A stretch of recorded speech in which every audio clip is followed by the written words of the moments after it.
Lors du dernier congrès de l'Ordre, le président du Conseil supérieur de l'Ordre des experts comptables nous racontait qu'il venait d'apprendre qu'un expert comptable était nommé à un poste clé dans une entreprise. Et il se réjouissait. Il se réjouissait parce qu'on précisait bien que c'était un expert comptable. Jusqu'à présent, au moins un tiers des diplômés ont été oubliés parce qu'ils avaient quitté les cabinets pour aller vers l'entreprise. Cela fait 25 ans que nous demandions la reconnaissance de l'expert comptable en entreprise. Le Conseil supérieur de l'Ordre des experts comptables l'a obtenu à travers la loi Pacte. L'objectif de son article 10, rappelé par le ministre de l'Économie en commission parlementaire, est de rapprocher par adhésion volontaire les experts comptables et les diplômés d'expertise comptable français ou étrangers qui exercent en France comme salariés non inscrits à l'Ordre des experts comptables. Pour être très concret, les titulaires du diplôme d'expertise comptable français, le DEC, ou les titulaires d'un diplôme étranger reconnu comme équivalent au diplôme français pourront signer une convention avec l'Ordre des experts comptables leur permettant d'utiliser le titre d'expert comptable en contrepartie d'un engagement déontologique.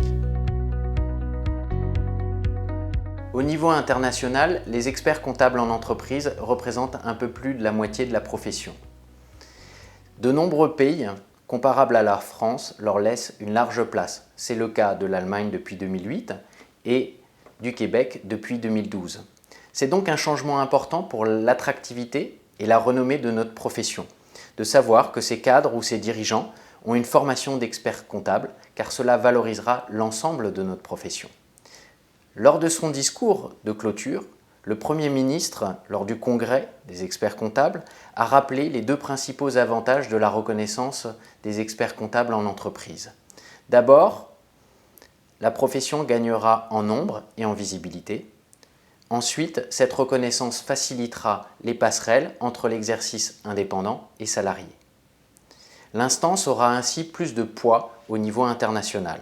Quant à nos employeurs, ils auront la garantie d'avoir un professionnel de confiance, compétent et soutenu par une instance nationale. Pour les experts comptables, les diplômés en entreprise sont déjà leurs clients. Ils deviendront leurs meilleurs prescripteurs. Ma vision est que les experts comptables en entreprise apporteront la plupart des missions à leurs homologues en cabinet.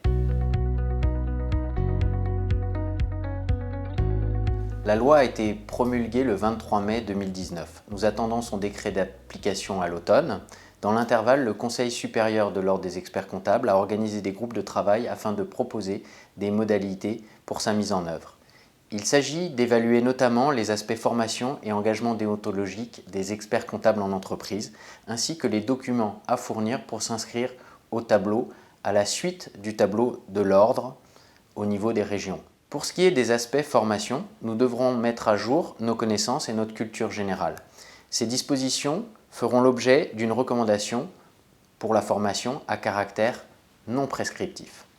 Pour ce qui est des aspects déontologiques, nous ne serons pas membres de l'Ordre des experts comptables et nous ne pourrons pas exercer la profession ou l'activité d'expert comptable, à titre accessoire comme c'est le cas de nos homologues allemands. Bien entendu, nous resterons subordonnés à nos employeurs comme le prévoit déjà le code de déontologie de notre institut, inspiré de celui de l'IFAC. Un autre aspect en cours de réflexion est le montant de l'inscription. Il devrait tenir compte des limitations par rapport à un exercice libéral ou associatif. Il reste à clarifier le cas des diplômés d'expertise comptable enseignants ou travaillant pour les administrations. J'espère qu'ils bénéficieront également de ce nouveau statut. Nous réfléchissons également à la façon dont les experts comptables en entreprise pourraient participer à des commissions ou des comités de l'ordre. Dans ce contexte, notre institut domicilié au Conseil supérieur a une longueur d'avance. Nos membres ont déjà accès aux clubs, aux événements et aux formations de certains conseils régionaux de l'ordre. Ils bénéficient aussi de l'Expert Pass, la carte d'identité numérique des experts comptables. En conclusion, la famille des experts comptables s'agrandira progressivement et ce qui comptera au-delà des textes, c'est ce que nous ferons ensemble pour le bien commun et la gouvernance des entreprises.